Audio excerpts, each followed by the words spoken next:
በሀገራዊ ምክክሩ በንዑስ ቡድኖች ስር 10 አባላት በመያዝ የተቋሙ 5 ጥቃቅን ቡድኖች ምክክር መጀመራቸው ተገለጸ። የሰኔ ወር የምግብ ዋጋ ግሽበት ወደ 15.1% አሻቀበ። ደብረጽዮን ገብረ ሚካኤል የሚመሩት የህወሓት ቡድን ኢትዮጵያ ውስጥ ህልውናቸው በአደጋ ላይ ከወደቁ ኃይሎች ጋር ጥምረት በመፍጠር ገዢውን መንግስት እንደሚታገል ገለጸ። ፌዴራል ፖሊስ በጅቡቲና የመን በኩል ዜጎችን ወደ ሳውዲ አረቢያ ሰዎችን ሲያዘዋውሩና ከተጎጂዎች ከ1 ቢሊዮን ብር በላይ የተቀበሉ 17 ግለሰቦች በቁጥጥር ስር በማዋል ክስ እንደሚመሰረትባቸው ለፍትህ ሚኒስቴር ላከ። ኢህአፓ መንግስት በግጭት ማቆም ስምምነቱ የገባውን ቃል በመጣስ ትግራይን በድምፅ አልባ ከበባ ውስጥ በማስገባት ክልሉን ወደ ዳግም ጦርነት ለመመለስ በትጋት እየሰራ ይገኛል በማለት ከሰሰ።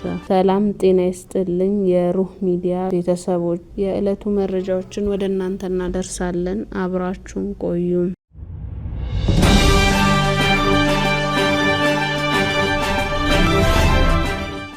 በሀገራዊ ምክክር በንዑስ ቡድኖች ስር 10 አባላት በመያዝ የተቋቋሙ 5 ጥቃቅን ቡድኖች ምክክር መጀመራቸውን ተገለጸ። በጥቃቅን ቡድኖች ደረጃ የተጀመረው ምክክር ለንዑስ አጀንዳዎች በተቀመጡ መሪ ጥያቄዎች መሰረት እንዲከናወን ለተወያዮች ትዕዛዝ ተላልፈዋል። ተወካዮቻቸው በአንድ አጀንዳ ላይ ብቻ እንዲወያዩ ተመድበዋል በማለት ቅሬታ ያቀረቡ ፓርቲዎች በመረጣቸው 4 አጀንዳዎች ላይ እንዲሳተፉ መደረጉን ምንጮች ነግረውናል። የአገርን ክብር የሚነኩና ሰላም እና ጸጥታ የሚያውኩ የጥላቻ አዋጅና ተንኳሽና ሁከት የሚፈጥሩ ንግግሮች፣ ሌሎች ተመካካሪዎችን መነካካት፣ መጎሻሸም እና ግልጽ የጥላቻ የፊት ገጽታ ማሳየት ተመካካሪዎችን እስከ ማገድ የሚያደርሱ እርምጃዎችን የሚያስወግዱ እንደሆኑ የኮሚሽኑ የስነ ምግባር ደንብ ላይ ተመልክተናል። እንደ ኢትዮጵያ ሀገራዊ ምክክር ላይ ውይይት ስናደርግ በእኛ እይታና በእኛ መረዳት ሁሉንም ችግሮቻችንን እንፈታለን ብለን አይደለም የመጣው።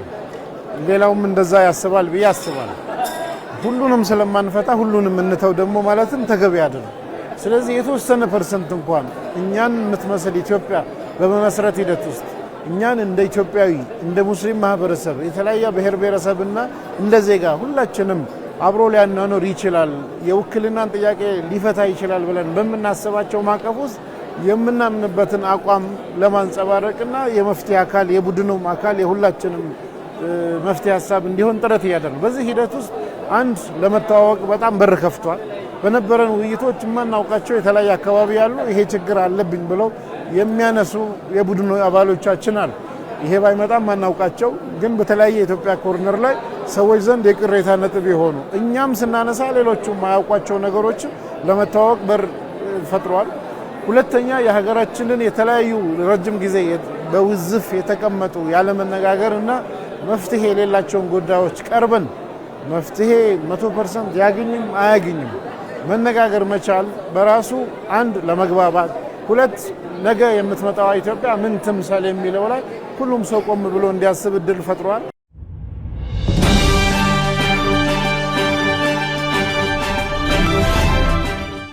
የሰኔ ወር የምግብ ዋጋ ግሽበት ወደ 15.1% አሻቀበ። በግንቦት ወር የምግብ የዋጋ ንረት 15% ነበር። አጠቃላይ የሰኔ ወር የምግብ ዋጋ የጨመረው በተለይ የዳቦ፣ የእህል፣ የስጋ፣ የወተት፣ የእህልና የአትክልቶች ዋጋ በመጨመሩ መሆኑን ብሔራዊ የስታቲስቲክስ አገልግሎት ገልጿል። በአንጻሩ በግንቦት ወር 11.1% የነበረው ምግብ ነክ ያልሆኑ ሸቀጦች የዋጋ ንረት በሰኔ ወር ወደ 12.2% መጨመሩን ተቋሙ ጠቅሷል። የወሩ አጠቃላይ የዋጋ ግሽበት ምጣኔ በግንቦት ወር ከነበረበት 13.4% ጨምሮ ወደ 13.9% ማሻቀቡንም ተቋሙ ገልጿል። ደብረጽዮን ገብረ ሚካኤል የሚመሩት የህወሓት ቡድን ኢትዮጵያ ውስጥ ህልውናቸው በአደጋ ላይ ከወደቁ ኃይሎች ጋር ጥምረት በመፍጠር ገዢውን መንግስት እንደሚታገል ገለጸ።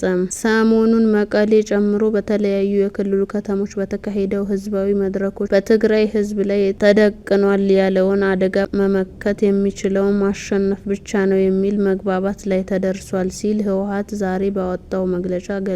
ቡድኑ አያይዞም የትግራይ ህዝብ ጠላቶች ሲል ከጠራቸው ኃይሎች ጋር የሰይፍ ባንዳ ያላቸውን የትግራይ ኃይሎች ከጠላት ለይቶ ላለማየት ህዝባዊ መድረኮቹ ድምዳሜ ላይ ደርሷል ብለዋል። ብሏል። ቅድሚያ ለሰብአዊ መብቶች በኃይል ስልጣን የያዘው የትግራይ ክልል አስተዳደር ያወጣው አዋጅ በክልል ደረጃ መውጣት የሚችል መሆኑ አለመሆኑን ጉዳዩ የሚመለከታቸው የፌዴራል መንግስት ተቋማት ውሳኔ እንዲሰጡበት ጠየቀም። ድርጅቱ አዋጁ ከህገ መንግስቱና ኢትዮጵያ ከፈረመቻቸው ዓለም አቀፍ ህግጋት ጋር የሚጣጣም መሆን አለመሆኑ ኢሰመኮ እንዲመረጥና የአዋጁን አፈጻጸም እንዲከታተልም ምክረ ሀሳብ አቅርበዋል። አዋጁ የክልሉ አስቸኳይ ጊዜ አዋጅ ባላወጀበት ሁኔታ የተዋጀ አዋጅ እንደሚመስል ገልጿል። ጠላትና በህልውና ላይ የተፈጸመ ወንጀል የሚሉት የአዋጁ ድንጋጌዎች ግልጽነት ይመስላቸዋል ያለው ድርጅቱ የድርጊቶቹን ፈጻሚዎች ዓላማ በትክክል ግምት ውስጥ ባስገባ መልኩ አንቀጾቹ ሊተረጎሙ እንደሚገባም አሳስበዋል።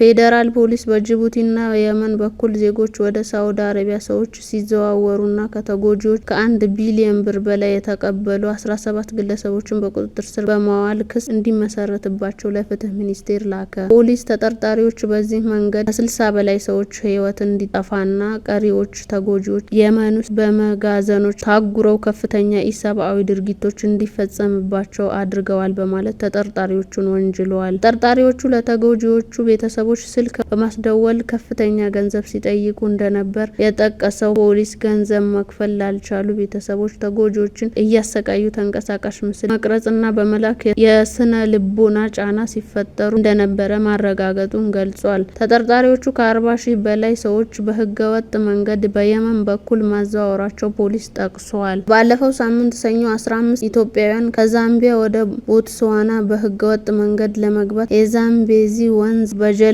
ለመሻገር ሲሞክሩ ከሰመጡት መካከል የሶስቱ አስክሬን መገኘቱን የዛምቢያ ጋዜጦች ትንተና ዘገቡ። ሁለቱ አስክሬኖች የኢትዮጵያውያን መሆኑ ፖሊስ እንዳረጋገጠ ዘገባዎቹ ጠቅሷል። 5 ኢትዮጵያውያን በህይወት እንደተገኙ ባለፈው ሳምንት መጨረሻ ላይ የወጡ ዘገባዎች አመልክተው ነበር። ሀገሪቱ የወታደሮችና ፖሊስ ቀሪዎቹን ኢትዮጵያውያን ለማግኘት ፍለጋቸውን እንደቀጠሉ ነው ተብሏል።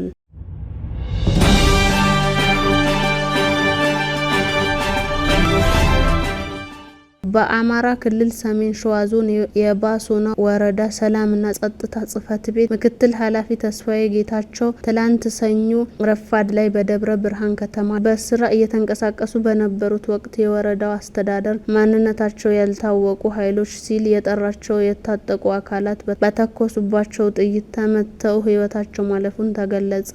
የወረዳው አስተዳደር ታጣቂዎች ኃላፊውን ቢገሏቸውም ለህዝባቸው ያሳዩትን ቅንነትና የሰሩትን መልካም ስራ ከታሪክ ገጽ ሊፍቁት አይችሉም ሲል ድርጊቱን አውግዞ ባወጣው መግለጫ ኮንኗል።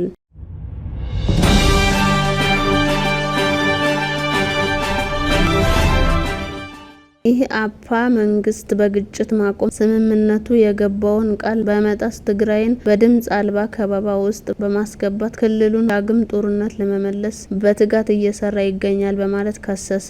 ፓርቲው የመንግስት ሰራተኞችን ደሞዝ፣ የነዳጅ አቅርቦትና በጀት የመከልከል፣ የመሰረታዊ አገልግሎቶችን ማቅረብ የማድረግ፣ የትራንስፖርት አማራጮች የመዝጋትና ለትግራይ ህዝብ የተሰበሰበ የእርዳታ ገንዘብ የመቀማት ድርጊቶችን ሲፈጸም ቆይቷል ብለዋል። በቅርቡ ህወሓት በማውገዝ አዲስ አበባ ላይ የተቃውሞ ሰልፍ ያካሄዱ አካላትን ፓርቲው ተችሏል።